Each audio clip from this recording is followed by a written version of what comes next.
folks, and welcome to part 2 of Fertilization and Development. Here I focus more on placental mammals and human development than I do any other organism. In part 1, I covered about the first 2 weeks of early development. If you need a refresher on that, go back to the video listed here on this page. You might be able to click right on it or just copy and paste the URL. Much of what's known about prenatal development of humans comes from the study of simpler animals like worms, flies, frogs, and birds. These animals end up looking and behaving very different from us, of course, but we've discovered that the early developmental stages are very similar. After fertilization, the events that take place are so similar, we call them the same thing. The timing is different, however. For humans, the morula forms on the 3rd and 4th day after fertilization. The blastocyst forms on about the 5th day and continues on to day 14. By the end of the 2nd week, a gastrula is beginning to form the 3 germ layers. This illustration captures the action of the gastrula in a chicken egg. These events are called gastrulation, and the 3 germ layers form, the ectoderm, mesoderm, and the endoderm.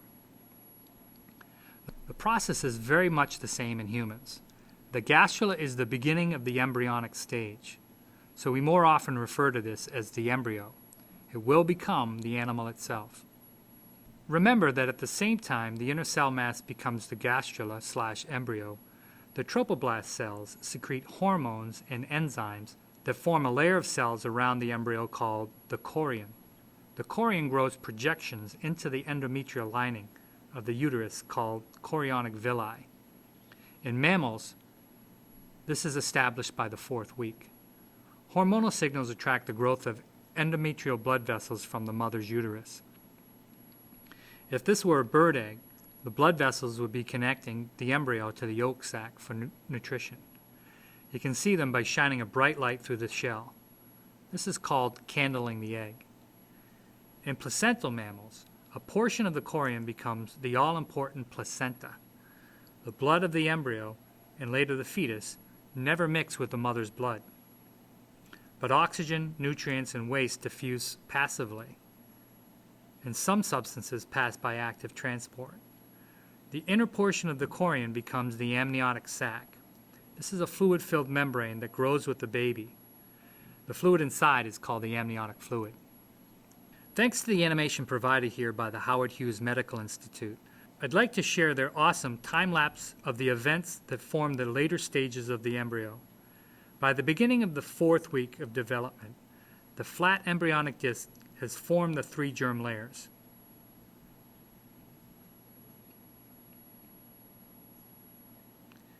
The disc begins to elongate, and the ectoderm forms a hollow tube along the primitive streak called the neurotube.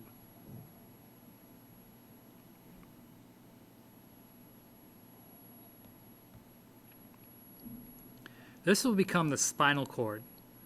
The formation of the brain and the sense organs form on the head. This is the process called cephalization. By the end of the 4th week, a head is identifiable, the jaw begins to form, and the heart begins to beat, and the arm and leg buds appear. The embryo is around 1/4 of an inch, a little over 1/2 centimeter in length by the end of week 5. Through the 5th and 6th weeks, the eyes, nose, and mouth are identifiable. The limbs elongate, and you can begin to see the human-like appearance. The formation of the neural tube is demonstrated here as well in this cross-cut section. But I want you to see the development of another feature. From some mesoderm tissue will form a primitive backbone called a notochord. In humans, this will form into the segmented vertebral column. All animals that possess a notochord are grouped into the phylum Chordata. They're related by the fact that the notochord provides support and protection for the spinal cord. It's recently been discovered that the developing notochord provides chemical signals that direct the proper formation of the neural tube and the spinal cord. The somites, also developing from the mesoderm, are precursors to the dermis, skeletal muscle, cartilage, tendons, and vertebrae. Defects in the development of the notochord and neural tube are the cause of the birth defect known as spina bifida. From week 4 through week 7, the embryo is doubled in size from half a centimeter to a full centimeter. All the internal organs are formed. They're just not finished developing. Cells in the webbed hand begin to die, a process called apoptosis. This is supposed to happen. The cells that remain form the fingers. At the end of the 8th week of human development, the embryo graduates to a fetus. The fetal stage is reached when all the features and the internal organs are established. The fetal stage will continue through week 40, when labor and birth produce an infant. Embryonic development is controlled by a set of genes called Homeobox genes, or Hox genes for short. These genes are responsible for turning on other genes in the different germ layer cells, which cause the cells to differentiate and form the organs and the specific body parts at different times. I teach this in a bit more detail in the genetics portion of my biology class. It's important that we're reminded here of the role of genes and gene regulation in the development. All animal species have Hox genes. What's especially interesting to me is that Hox genes were first discovered in fruit flies. We discovered that particular genes were responsible for morphogenesis, the development of body form. First, we found that some genes directed the formation of the head, thorax, and the abdomen.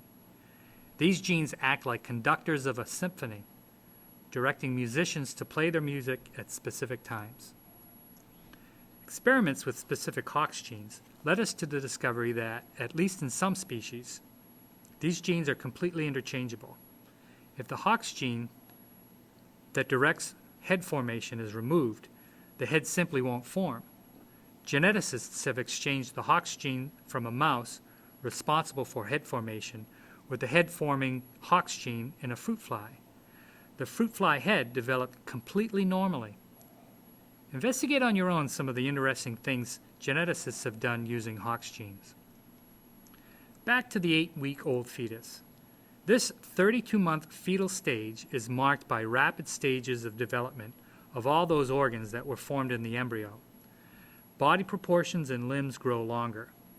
The head gets a head start and is quite large relative to the rest of the body. In the 3rd month, the cartilage of the skeleton begins to form ossified bones, but the head slows its growth as the rest of the body starts to catch up. In the 4th month, the body grows rapidly and the fetus is roughly 20 centimeters long. It's obvious that the senses are beginning to work, as the fetus will often react to loud noises and bright light flashed on the mother's belly at this time. In the 5th month, hair begins to grow all over the body, and sebaceous glands produce a cheesy covering called the vernix. This supposedly has an antibacterial role. In the 6th and 7th month, the fetus gains substantial weight. The eyelids had actually fused during the 3rd month, but now become unfused. The fetus is now 40 centimeters long. In the 9th month, a male fetus's testes descend from the abdomen into the scrotum, and the digestive and respiratory systems are the last to develop. A premature baby may have respiratory and digestive problems. At the end of the 9th month, about 266 days, a fetus is considered full term. It will average around 50 centimeters long and weigh between 2.7 and 3.6 kilograms, or about 7.5 pounds on average.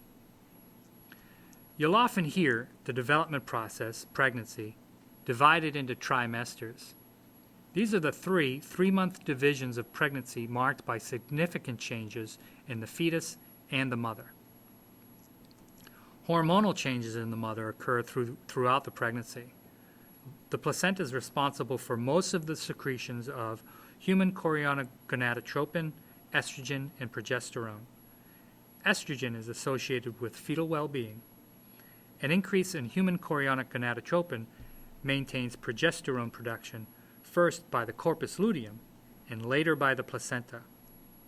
Prolactin levels increase due to maternal pituitary gland enlargement by as much as 50%. This mediates a change in the structure of the mammary gland. Parathyroid hormone is increased which leads to increases in calcium uptake in the mother's digestive system and reabsorption by the kidney. Human placental lactogen is produced by the placenta and stimulates lipolysis and fatty acid metabolism by the woman, conserving blood glucose for use by the fetus. It's common to have mood swings during pregnancy. Because of the hormonal changes that affect the levels of neurotransmitters, these are chemical messengers in the brain, and the broad range of feelings, cravings for certain foods, and the strong repulsion to smell and foods that the mother once liked. The nausea associated with early pregnancy is due to the drastic change in hormone levels. Eventually, the woman's body will adjust, and the nausea should subside. Well, that's enough for this video. I'm sure you have some questions that are well worth investigating. You can do some of that on your own, but bring them to class as well, and we'll discuss them there. Until then, be well.